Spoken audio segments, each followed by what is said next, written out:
नमस्कार, आप देख रहे हैं जनहित एक्सप्रेस न्यूज।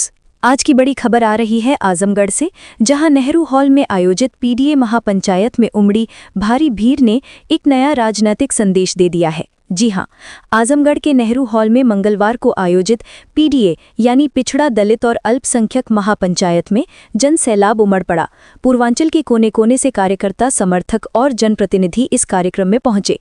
आयोजन का पैमाना इतना बड़ा था कि हॉल के अंदर से लेकर बाहर तक लोग सामाजिक न्याय और राजनैतिक हिस्सेदारी के नारों के साथ जुटे दिखाई दिए।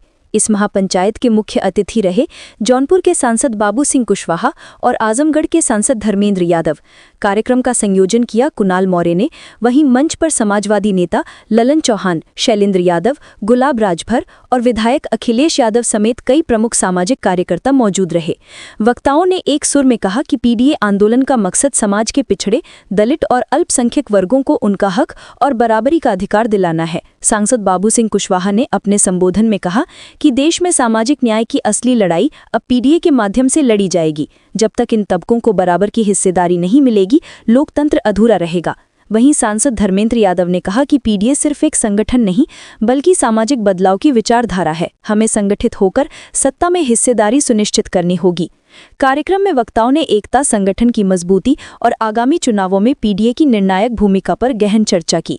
पूरा कार्यक्रम अनुशासित और उत्साहपूर्ण माहौल में संपन्न हुआ। सभा के बाद नेताओं और कार्यकर्ताओं ने पीडीए के बैनर तले एकजुट होकर आगे की रणनीति बनाने का संकल्प लिया। आजमगढ़ से जनहित एक्सप्रेस न्यूज के लिए एसके शर्मा की रिपोर्ट।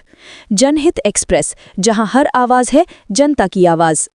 महापंचायत में आप सम्मिलित हुए, क्या कहना चाहेंगे? आज हम लोग पीडीए महापंचायत में आए हुए हैं और हमारा एक ही मकसद है कि देश के जो गरीब और कमज़ोर लोग हैं, जिनको हम पिछड़े कहते हैं, दलित कहते हैं, आदिवासी कहते हैं, अल्पसंख्यक समाज के साथी हैं, और जो समान जाति में गरीब और कमज़ोर लोग हैं, किसान हैं, मजदूर हैं, अगर सबको अपना हक हिस्सा लेना है तो सब लोग इकट्ठा होकर के, भाईचारा बना करके, पीडीए के साथ आकर के, समाजवादी पार्टी के साथ आकर के आदरणीय अखिलेश यादव जी के हाथों को मिले। सर, बिहार चुनाव को लेकर के क्या रणनीति है? देखिए, बिहार के चुनाव का मामला तो आदरणीय राष्ट्रीय अध्यक्ष जी बताएंगे, ये उनसे संबंधित है तो बेहतर तो वही बता पाएंगे। हम लोग तो आजमगढ़ में आए हैं अपने संगठन को मजबूत करने के लिए, अपनी पार्टी को मजबूत करने के लिए, और जो आने वाले 27 का चुनाव है उसमें समाजवादी पार्टी मजबूत होकर उभरे और सरकार बने। सर, मायावती जी पर एक सवाल है कि जिस तरीके से वो लखनऊ में अपनी रैली करते हैं, उसके बाद वो ये दिखाने की कोशिश करते हैं, बीजेपी और बसपा का कुछ समझ में नहीं आ रहा है।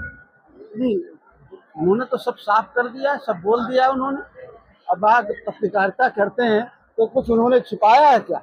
उन्होंने तो सब कुछ ओपन बोला है। क्या लग रहा है इस बार? समाजवादी पार्टी की सरकार बनेगी, हमारे साथी भी हैं जन अधिकार पार्टी के, वो भी सहयोग कर रहे हैं, सब लोग मिल करके सरकार बनाएंगे। जिस मकसद से बसपा ने रैली की है, वो मकसद पूरा हो पाएगा?